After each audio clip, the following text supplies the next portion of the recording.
Students, आज हमारा topic है आयोनाइजेशन एनर्जी का।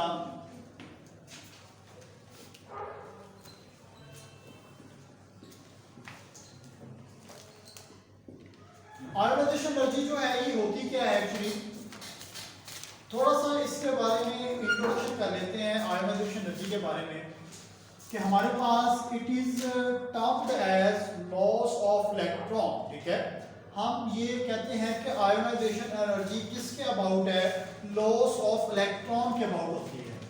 It is about loss of electron, electron खारिज करने से रिलेटेड है। और जब भी इलेक्ट्रॉन खारिज करते हैं तो हमें पता है तो कैटाइन बनता है। इन result of loss of electron, electron खारिज करने के नतीजे में क्या बनता है, कैटाइन बनता है। फॉर एग्जांपल अगर सोडियम है तो सोडियम से अगर एक इलेक्ट्रॉन मैं खारिज कर देता हूं तो उसके ऊपर पॉजिटिव चार्ज आ जाएगा। ठीक है, तो हमने कहा कि आयोनाइजेशन एनर्जी किसके बारे में है, एक्चुअली इलेक्ट्रॉन खारिज करने के बारे में है। तो जब इलेक्ट्रॉन खारिज करते हैं तो कैटाइन बनता है। In other words we can say that कि हमने कहा कि ये आयोनाइजेशन एनर्जी एक्चुअली आयन बनाती है। कौन सा, कैटाइन। कौन सा आयन बनाती है, कैटाइन बनाती है। अब बात करते हैं आयोनाइजेशन एनर्जी के बारे में कि जब हमने आयोनाइजेशन करनी है तो एनर्जी जब लगानी है तो उसके लिए कितनी एनर्जी रिक्वायर्ड है। अगर शेल दूर है न्यूक्लियस से तो एनर्जी कम लगेगी, अगर शेल नजदीक है न्यूक्लियस से एनर्जी ज्यादा लगेगी। हम अब एग्जांपल करेंगे यहाँ पर सोडियम की। पहले हमने कहा सोडियम जो है इसका एटॉमिक नंबर 11, एटॉमिक मास होता है 23। ठीक है, अब इसका अगर मैं स्ट्रक्चर बनाऊं यहाँ पर एटॉमिक स्ट्रक्चर, तो इसके न्यूक्लियस जो है सेंटर में और इसके इर्द गिर्द जो है 3 शेल्स होते हैं। कितने शेल्स होते हैं, 3 शेल्स होते हैं इसके इर्द गिर्द, लाइक दिस। अब पहले शेल में आपके इसके पास होते हैं 2 इलेक्ट्रॉन। कितने इलेक्ट्रॉन होते हैं, मैं यहाँ पर बना देता हूँ। दूसरे शेल में होते हैं 8 इलेक्ट्रॉन, 1 2 3 4 5 6 7 8 इलेक्ट्रॉन है। ठीक है, अब यहाँ पर जो लास्ट पे है उसके पास कितने इलेक्ट्रॉन है, 1 इलेक्ट्रॉन। क्यों, इलेक्ट्रॉनिक कन्फिगरेशन इसकी अगर हम करते हैं तो इस तरह होती है 1s2 2s2 2p6 3s1। ये इसका आखिरी शेल है 3s1 क्योंकि एटॉमिक नंबर इसका 11 है। ठीक है, इलेक्ट्रॉनिक कन्फिगरेशन से पता चलता है कि कौन से शेल में कितने इलेक्ट्रॉन पाए जाते हैं। पहले में पाए गए इलेक्ट्रॉन कितने मेरे पास हैं जी, 2 इलेक्ट्रॉन है। ये पहला शेल आपके पास, ये दूसरा शेल है मेरे पास, वो एंड वाला जो है तीसरा शेल है। अब ये 1 इलेक्ट्रॉन है, जब 1 इलेक्ट्रॉन हम निकाल देंगे तो 1 पॉजिटिव चार्ज आएगा। 1 इलेक्ट्रॉन निकलेगा तो 1 पॉजिटिव चार्ज आएगा। तो सोडियम के आखिरी शेल से इलेक्ट्रॉन को निकालने के लिए जो एनर्जी लगानी पड़ती है that is called sodium ionization energy. कौन सी एनर्जी है, सोडियम आयोनाइजेशन एनर्जी। तो आयोनाइजेशन एनर्जी वैसे होती भी यही है कि किसी भी एटम के आखिरी शेल से लूजली बॉन्डेड इलेक्ट्रॉन क्या होता है, जो कि वीक इलेक्ट्रॉन होता है, जो स्टेबल नहीं होता, जो पेयर की फॉर्म में नहीं होता। ठीक है, उसको निकालने के लिए, इलेक्ट्रॉन को निकालने के लिए जो एनर्जी लगानी पड़ती है that is called ionisation energy. अब सोडियम के 1 मोल में से हमने 1 इलेक्ट्रॉन निकाला है तो इसके लिए एनर्जी लगेगी हमारे पास 496 किलो जूल। अब 1 मोल सोडियम का था यहाँ पर तो इसलिए हम पर मोल कहते हैं इसको। ठीक है, पर मोल इसलिए कहते हैं क्योंकि इसका 1 मोल था। 1 मोल सोडियम से एनर्जी, 1 मोल सोडियम से इलेक्ट्रॉन निकालने के लिए जो एनर्जी लगानी पड़ी वो इतनी एनर्जी थी। और ये प्लस में होती है, किस में होती है, प्लस में। ठीक है, प्लस में एनर्जी होती है क्योंकि हम गेन कर रहे हैं, एनर्जी लगा रहे हैं इसको। ठीक है, गेन करके। अब ये तो सोडियम की मैंने सिंपल आपको एक बात बताई। अब हम बात करेंगे बेटा यहाँ पर मैग्नीशियम की, जिंक की और एल्यूमिनियम की। अगर हम एल्यूमिनियम की बात करें तो बेटा एल्यूमिनियम जो है आपके पास किस तरह होता है, यहां पर देखें जी एल्यूमिनियम।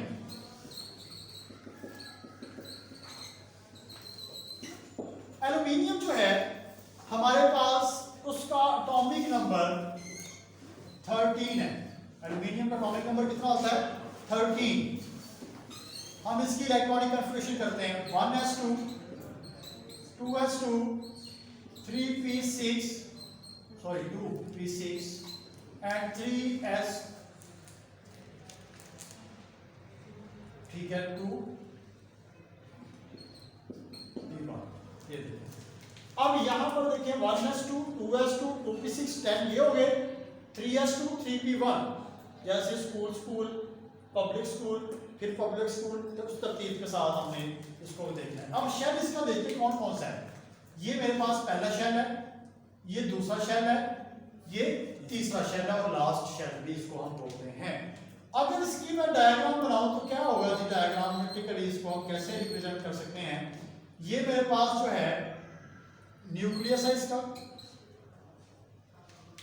ये इसका क्या है? न्यूक्लियस है।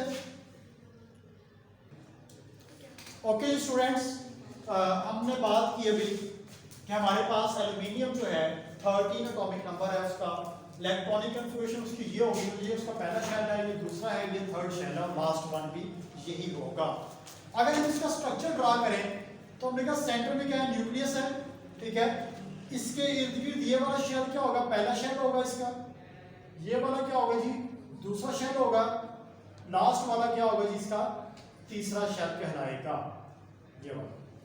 अब देखते हैं जी पहले शेल के अंदर कितने इलेक्ट्रॉन है? 2 इलेक्ट्रॉन है।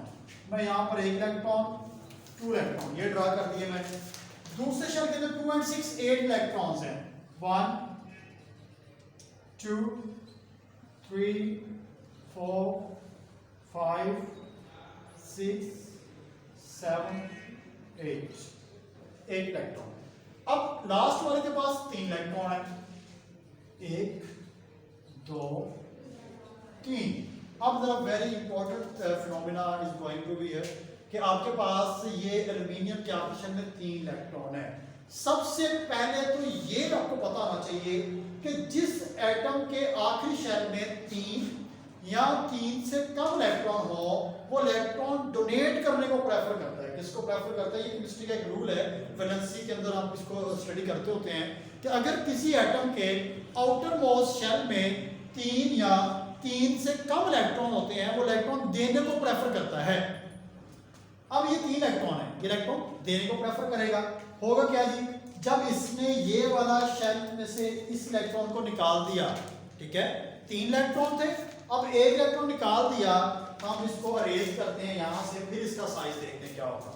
ये देखिए कि मैंने अरेज कर दिया, इलेक्ट्रॉन निकल गया यहां से।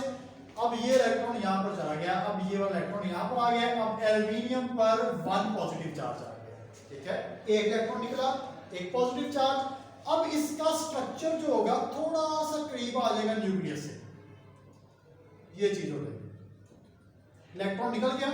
अब इसका जो है नीचे वाला जो है शेल हम खत्म कर देते हैं, क्योंकि यही शेल है कि वही शेल था वो न्यूक्लियस के करीब आ जाएगा, क्योंकि उसमें से 1 इलेक्ट्रॉन निकल गया है। उसकी अट्रैक्शन जो है आउटर मोस्ट शेल की वो कम हो गई है टुवर्ड्स द आउटर, ठीक है, बाहर की तरफ कम हो गई है। 2 इलेक्ट्रॉन मौजूद है यहाँ पर, 1 निकल चुका है, ठीक है, 2 रह गए, वो शेल भी नीचे आ गया थोड़ा सा। अगर मैं दूसरा इलेक्ट्रॉन भी निकाल देता हूं यहां से, 2 पॉजिटिव चार्ज हो जाएगा इसके ऊपर, ठीक है। अब ये वाला जो शेल है और ज्यादा करीब आ जाएगा न्यूक्लियस के, ये बात है, ये चीज आ गई। अब देखें ये मैंने ये भी क्या कर दिया, खत्म हो गया, ये शेल भी यहां से खत्म करके नीचे जाएगा थोड़ा सा। अब इसके पास रह गया 1 इलेक्ट्रॉन। अगर ये इलेक्ट्रॉन भी हम यहां से निकाल देते हैं तो ये पॉजिटिव चार्ज एक और आ जाएगा। जो हमने पहला इलेक्ट्रॉन निकाला वो हमारा क्या था? फर्स्ट आयोनाइजेशन एनर्जी थी। सेकंड इलेक्ट्रॉन निकाला वो था second ionization energy. Third electron निकाला वो थी थर्ड आयोनाइजेशन एनर्जी। इसी तरह 3 से ज्यादा नहीं होते। मैंने जैसे पहले बताया कि किसी भी एटम के आखिरी शेल से मैक्सिमम अगर 3 या 3 से कम इलेक्ट्रॉन हो तब वो इलेक्ट्रॉन देता है, तब वो इलेक्ट्रॉन निकालता है, तब आयोनाइजेशन एनर्जी उस पर अप्लाई होती है, वरना नहीं होती। तो इसी तरह क्या होगा, जब 1 इलेक्ट्रॉन निकला फर्स्ट आयोनाइजेशन एनर्जी, सेकंड निकला second ionization energy.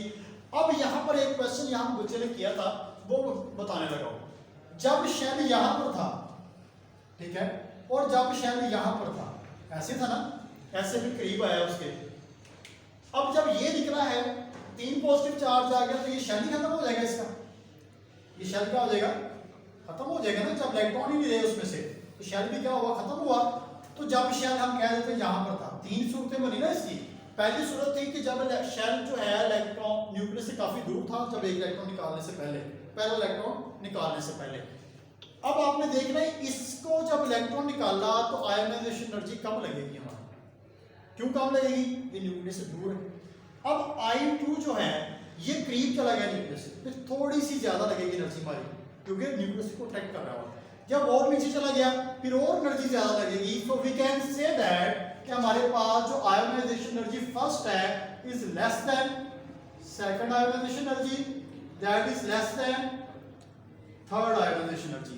In other words third ionization energy is greater than second ionization energy and second ionization energy is greater than first ionization energy। ये चीज होती है, हम एक ही साथ तीनों इलेक्ट्रॉन नहीं निकाल सकते बाहर, ठीक है, हमने 1 by 1 इलेक्ट्रॉन को बाहर निकालना होता है। तो ये चीज होगी एल्यूमिनियम के लिए। अगर हम बात करें मैग्नीशियम की, तो मैग्नीशियम के लिए क्या होगा बेटा, अब मैग्नीशियम के हमें पता है कि उसके आपकी शेल में 2 इलेक्ट्रॉन होते हैं। कितने इलेक्ट्रॉन होते हैं, 2 इलेक्ट्रॉन होते हैं। हम यहाँ पे ड्रा कर लेते हैं, ड्रा करने की जरूरत नहीं, समझ आ गई आपको, ठीक है। अब मैग्नीशियम के ऊपर पॉजिटिव 2 कब आता है चार्ज, जब 2 इलेक्ट्रॉन उसके आपकी शेल से निकल जाते हैं। पहले एक इलेक्ट्रॉन निकलेगा तो फर्स्ट आयोनाइजेशन एनर्जी, सेकंड निकलेगा तो सेकंड आयोनाइजेशन एनर्जी। अब बात ये है, पेपर में क्वेश्चन आता है, हमेशा आ जाता होता है कि शॉर्ट क्वेश्चन है कि why second ionization energy is always greater than first ionization energy. तो उसका आंसर क्या है कि आपने कहना है कि सर जब फर्स्ट इलेक्ट्रॉन निकाला तो उसका जो शेल था वो दूर था न्यूक्लियस से, पहला इलेक्ट्रॉन निकालने से पहले, क्योंकि उसको दूर था, उस पर न्यूक्लियस की टेंशन कम थी, हमने इजीली निकाल लिया उसको। जब वो निकल गया वो शेल थोड़ा सा करीब आ गया न्यूक्लियस के, जब करीब आ गया तो साइज कम हुआ उसका, तो न्यूक्लियस की अट्रैक्शन ज्यादा होगी। तो हमने कहा जब उसको निकालने लगे तो एनर्जी भी ज्यादा लगानी पड़ेगी, क्योंकि अट्रैक्शन ज्यादा होगी न्यूक्लियस की अब उस शेल पे। तो ये इसकी लॉजिक होती है। अगर आपसे कहा जाए why third ionization energy is greater then second ionization energy, उसका आंसर भी यही होगा। क्लियर होगी बात बेटा। अब हम बात करते हैं इसके ट्रेंड की तरफ चलते हैं कि इसका ट्रेंड कैसा होता है।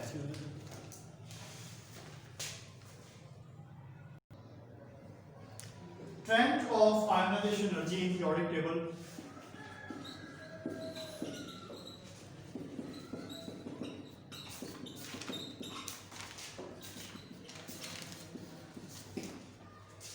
ओके जी, आपके पास हमने पढ़ा था कि 18 ग्रुप्स हैं, 7 पीरियड्स हैं आपके पीरियोडिक टेबल के अंदर, ठीक है। हम अगर रफली उसका स्ट्रक्चर ड्रा करें तो कर नहीं सकते, ड्राइंग अच्छी नहीं है।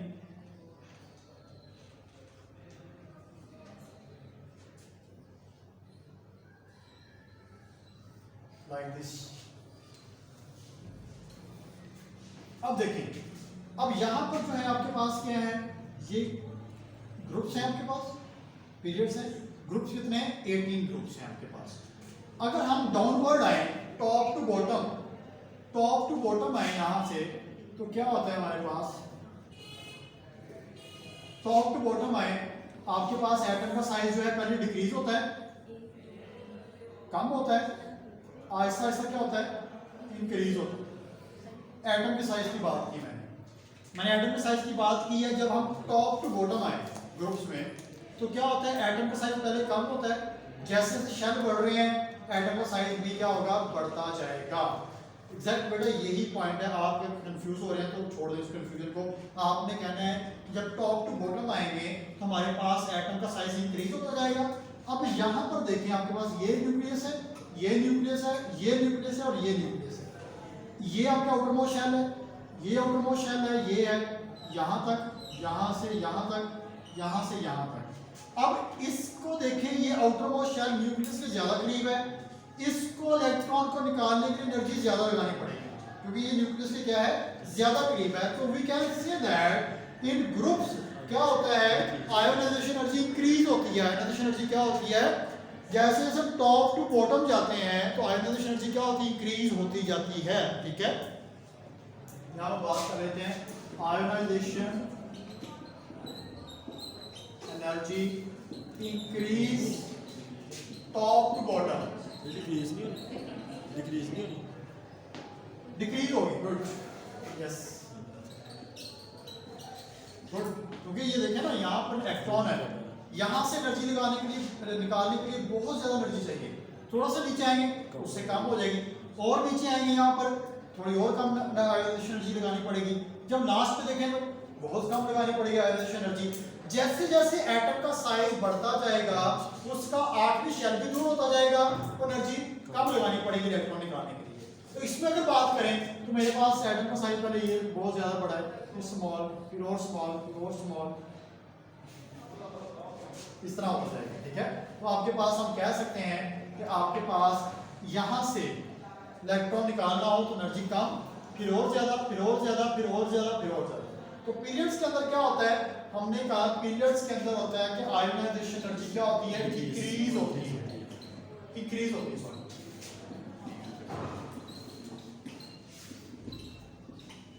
Left to right, left to right अगर जाएं तो आयोनाइजेशन एनर्जी क्या होती है बेटा, इंक्रीज होती है आपके पास, क्योंकि उसके साइज भी क्या होता है, डिक्रीज होना शुरू हो जाता है। तो वो एटम जो होता है साइज डिक्रीज होने से न्यूक्लियस की अट्रैक्शन आउटर मोस्ट शेल पे ज्यादा हो जाती है, तो हमने उसको निकालने के लिए इलेक्ट्रॉन को एनर्जी भी ज्यादा लगानी पड़ती है। ये इसका ट्रेंड आपने बेटा याद करना है।